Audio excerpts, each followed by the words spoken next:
So what we have here is one perfectly serviceable rear upright.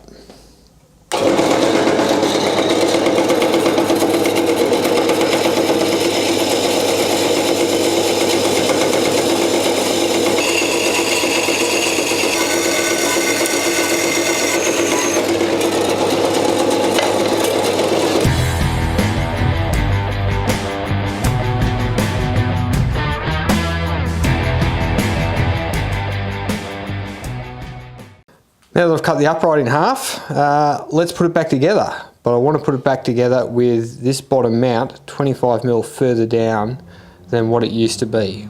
Why I want to do that, we'll get into later. Right now, let's just put this thing back together. So I've made a rudimentary jig to hold everything in the right place.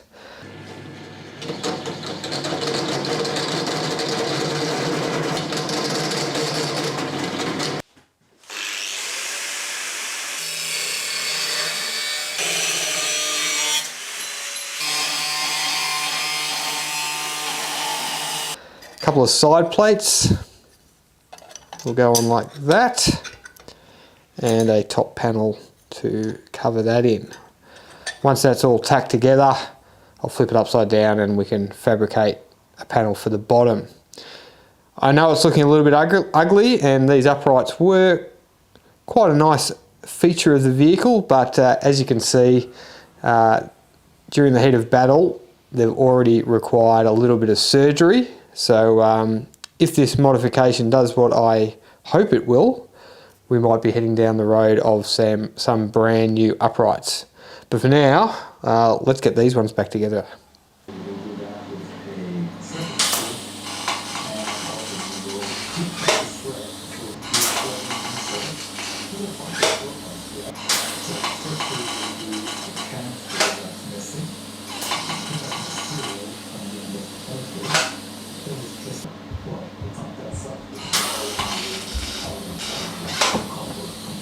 And everything is right in the world again.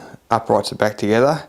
They welded up fine, but it was a time-consuming process because I left the bearings in, so there was a lot of air compressor and a bit of wet rag action just to make sure that the bearings didn't get too hot. They both survived no problem, and we've got our two new 25mm extended uprights. Guess I should explain why I went to all the trouble. So as much fun as this thing is to drive, it does have a couple of undesirable traits. The main one being a fair amount of lift-off oversteer and corner entry oversteer. Surprisingly, it's pretty stable under braking, so trail braking into a corner, not too much of an issue, but the lift-off and corner entry oversteer is significant and gets worse as the speed increases.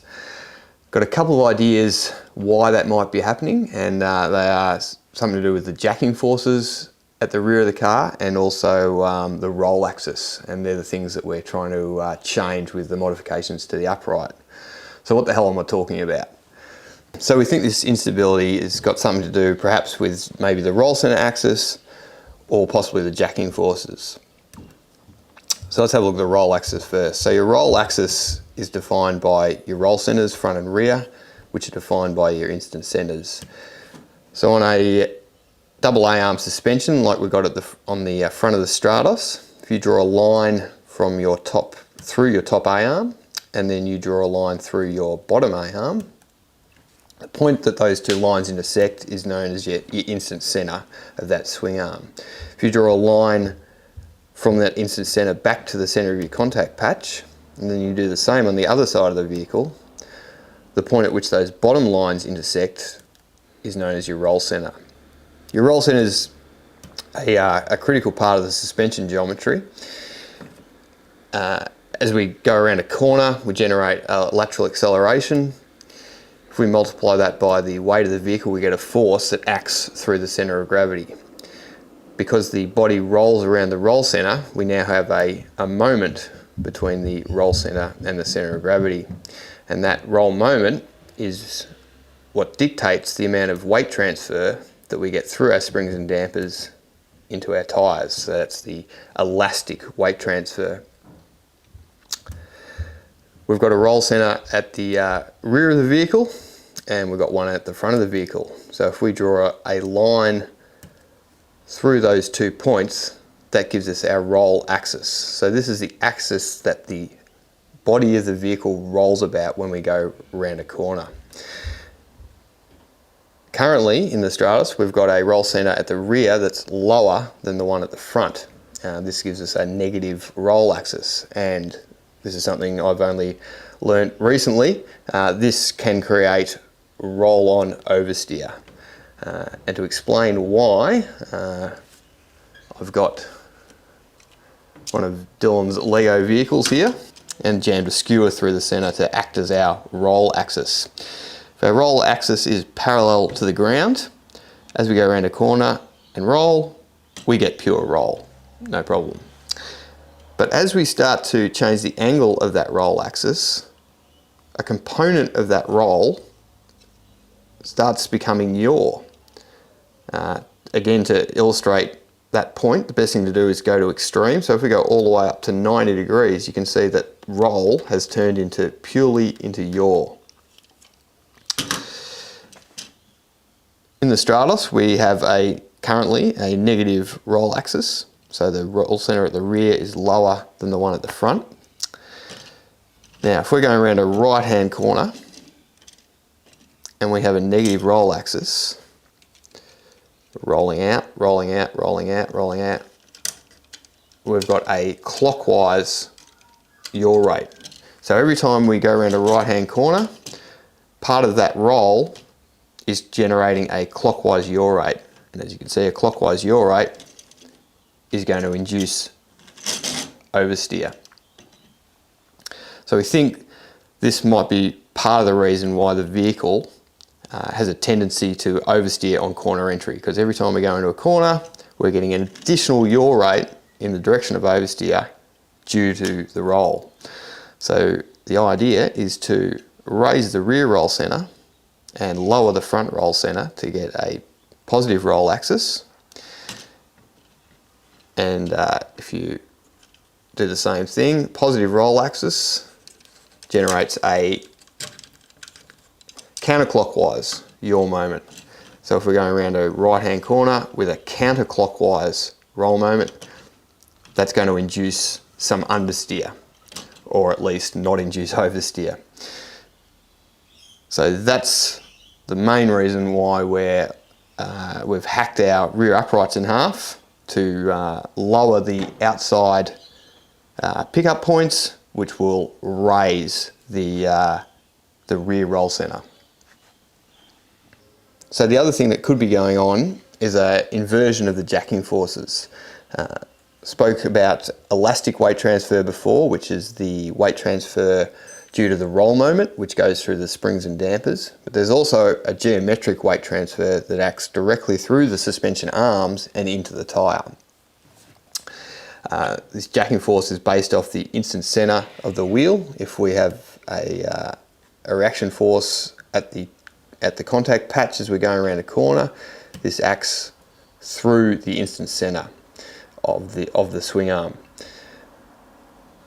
In this case, the instant centre is above the ground, so we have a horizontal component of that force, but there's also a vertical component. This vertical component acts through the body of the car. It wants to lift the sprung mass up, which pushes the tyre down, or creates more normal force down into the ground.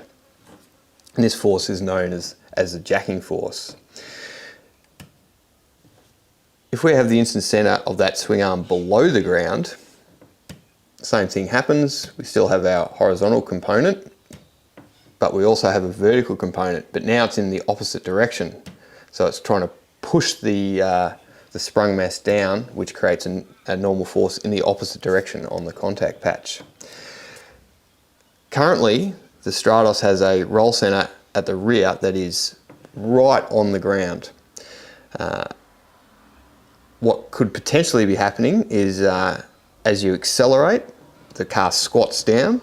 This drops the roll centre below the ground, and then as you lift off, the car will then resettle, and then the roll centre could go from below the ground to above the ground quite quickly, switching over the normal forces of the tyre. the direction of the normal forces, which could potentially be unsettling the car on that initial lift off of the throttle. So we've changed the roll axis by raising the rear roll center. That raising of the rear roll center, and therefore the instant centers, will hopefully stop this phenomenon from occurring during a lift off. So the last thing I want to do is add a little bit of anti-squat geometry to the vehicle, and this is just to try and limit the amount of roll center movement we get during throttle applications or that lift-off situation. In the same way in roll, where we have elastic weight transfer going through the springs, so we have body roll, and then geometric weight transfer that goes directly through the suspension components into the tyre, which doesn't induce any body roll. Exactly the same thing happens in the longitudinal direction, so in pitch. So we can modify the amount of weight transfer that we get that goes through the dampers and makes the body go up or down, or have that force being reacted directly through the suspension components into the tyre, which means that the body won't actually move in relation to the wheels or to the suspension. And that, if we can limit the amount of movement between the body and the suspension, then we can limit the amount of roll center movement, and we adjust that by adjusting the instant center of the rear suspension in the longitudinal direction, which just means in our case all we need to do is lift up this bottom arm. So to get the changes to the front roll center that we're after, I need to drop this top arm down this riser by 15 millimeters. So give us a second and I'll pull this upright off the car. Time to remove our extension. Spoiler alert, I've already done the other side. I was a little unsure how it was mounted in this hole. I was pretty confident it wasn't going to be a taper fit like the original ball joint was, and that it had been drilled or machined out as a parallel hole. But when I undid the nut, the extension didn't just fall out, which led me to think that maybe it was a press fit. So I devised a contraption that would allow me to push the unit out. But it turned out it wasn't a press fit. It was a very nice machined fit, but a huge amount of Loctite had been used, requiring a fair amount of force to push out the extension.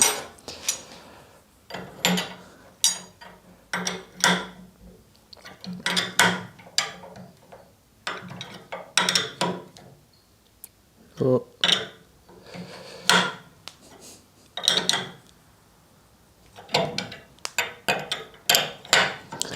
I've already heated it up with a hot air gun to try and release the Loctite. Had the hot air gun on it for about a beer's worth of time, but maybe I should go and get another beer. Oh, it's starting to move. Okay.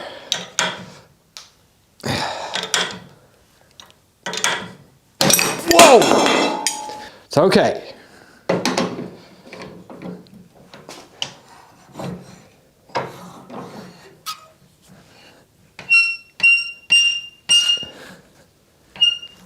Yeah, I'm going to go and get another beer. Right, one more beer's worth of heat.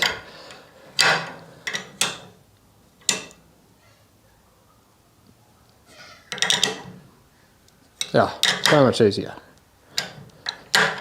So you should never skip a safety beer. We've got our extensions off the car. Looks like that one's already been attacked by a grinder at some point. That wasn't me for a change. Anyway, we need to drop this point down by 15 millimeters. Looks like this part was originally turned between centers. We could hold this end in the chuck, support this end, and continue this dimension down 15 millimeters. We do the same thing on this side. Then we'd have to continue the thread down. Also, I think this bit has been ground post heat treating, So this part's probably pretty tough, but I'm sure we can still cut it with the carbide inserts.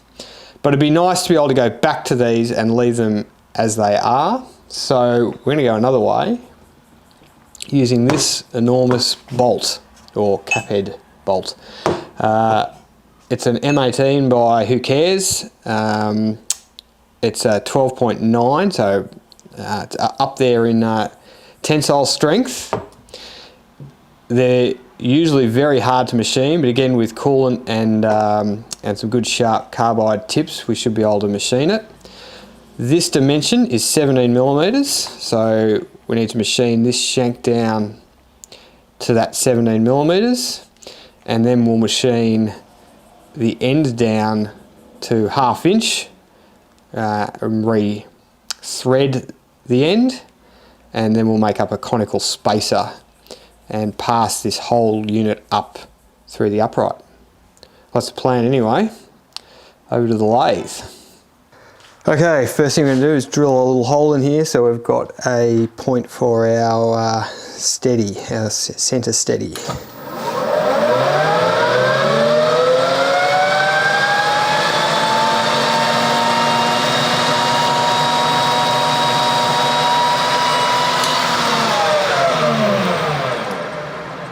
Okay, now we want to take this whole thing down to 17 mil.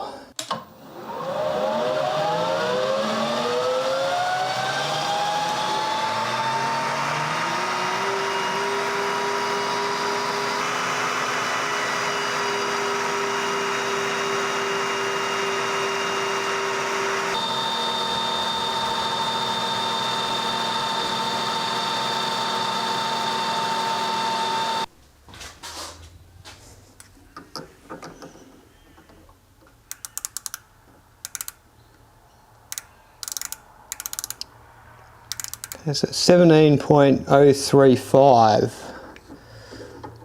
That gives us 0.035 to clean up with some emery paper after we finish off the little stress reducing radius in here. So I just need to swap the tool over.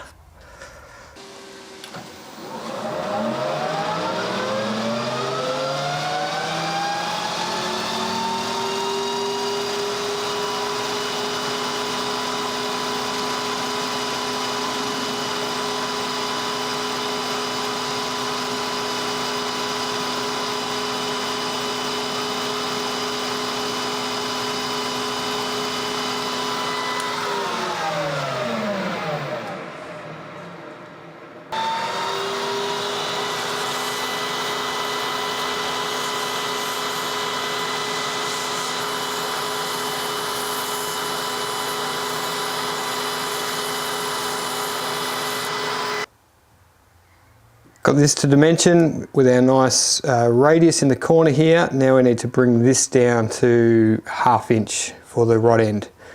I've set my lathe stop plus 2 millimeters, so that leaves us an extra 2 millimeters to finish off again with a nice radius stress reliever.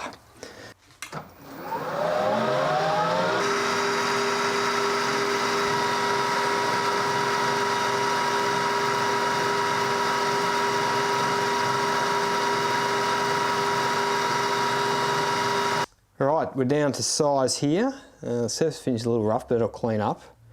And now we need to put this radius in. So I've reset the lathe bed stop, and we'll just work our way down with this tool.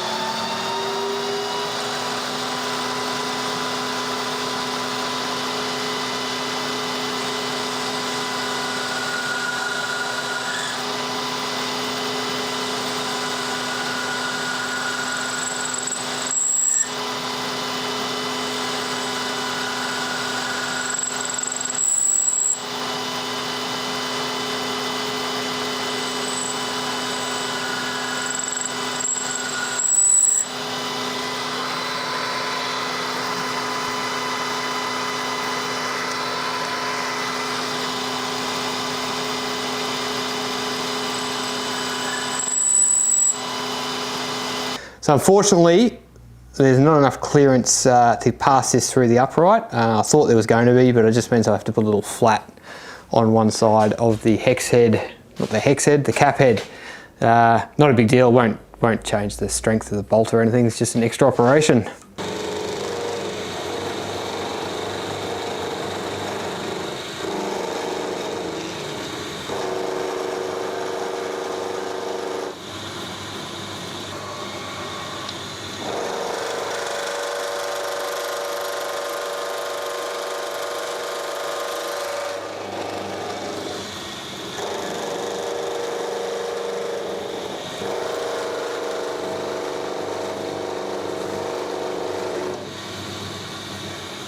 I think we have all the parts. We have our center pin. That was amazingly tough to put that thread on there. I started with just a die, but it was really struggling, so I ended up having to single point the thread on the lathe to start it off and then finish it off with the die, but it's come up no problem. We've got a simple 2mm washer, and that's just to give clearance to our radius down there. This just slides into the upright. We've got a good fit, sliding fit into that. And then our spacer. This is the passenger side, driver side's already installed in the car. And there's the driver side installed in the vehicle. Super happy with how these have come out. No issues, I think, with strength. In fact, I reckon this is probably stronger than the original setup, using that 12.9 grade cap head screw as the basis for it all. So I guess it's time to put all the rest of the stuff back on the car, drop it on the ground, and probably do an alignment. Time for a quick alignment. I've checked the ride height and made a small adjustment there. It's all good. And also gone around and done the camber, and that was all pretty much as it was left. Slight change to the left rear, but we're all good. So now I just want to check the toe, front and rear. Going to string line the car. Obviously you could do this with a couple of jack stands, set the string up, but a little while ago I went to the trouble of making some string line bars that bolt up to the car, and this makes the job so much easier now that obviously these have been made. Front one's easy, it's just a straight bar that bolts onto the towing pickup points. The rear one's a little bit more complicated. I've put 4 nutserts into the chassis rails, and I've milled some accurate countersinks that fit over the part of the nutsert that sits proud of the chassis rail, and that lines up really nicely. So I'll bolt these up, drop some threaded bar into these holes and set the string lines up. So the string lines are on, and I've already gone around the car and we're already in a really good spot. The front's fine, it's about 1.5 mm toe in across the car. The steering wheel was always really well centered, and I reckon that's probably one of the hardest parts about doing the toe, is making sure you get the steering wheel in the center, so it's good that we don't have to touch the front.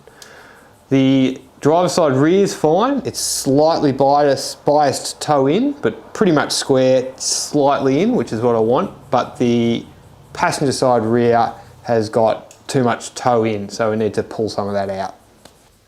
We have got 72.5, 70, so 2.5 mil toe in, which is way too much. So let's sort that out. I've already undone the lock nuts, so just give this toe link a bit of a tweak in.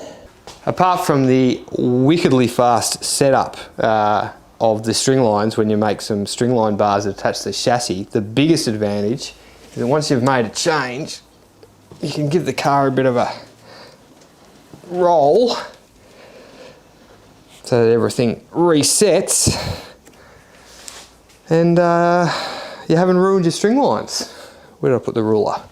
So that was a lot of work, but getting the roll centers right is really a fundamental part of the suspension, and small changes can make a big difference the way a car handles. Not that we've made small changes. Lowered the front roll center, raised the rear to hopefully change that roll axis, Added a little bit of anti-squat into the rear to hopefully limit the amount of roll center migration during throttle applications.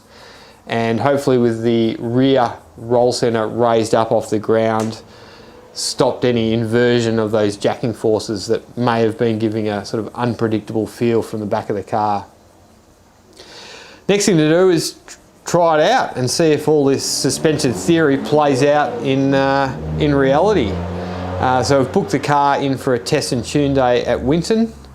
A couple of other things that we want to try out as well. Haven't used the shifter in anger yet, so that'll be interesting. And also made some changes to the throttle to hopefully give a bit of a smoother feel to the throttle applications. Unfortunately, I've got to leave sunny Australia and head to the north of Sweden where it's dark and cold for a month for work. So the test and tune day isn't until I get back. But I'll make sure to throw the camera into the car and take you along for a bit of a check of all these changes and see how they all panned out. But until then, thanks for watching. Cheers.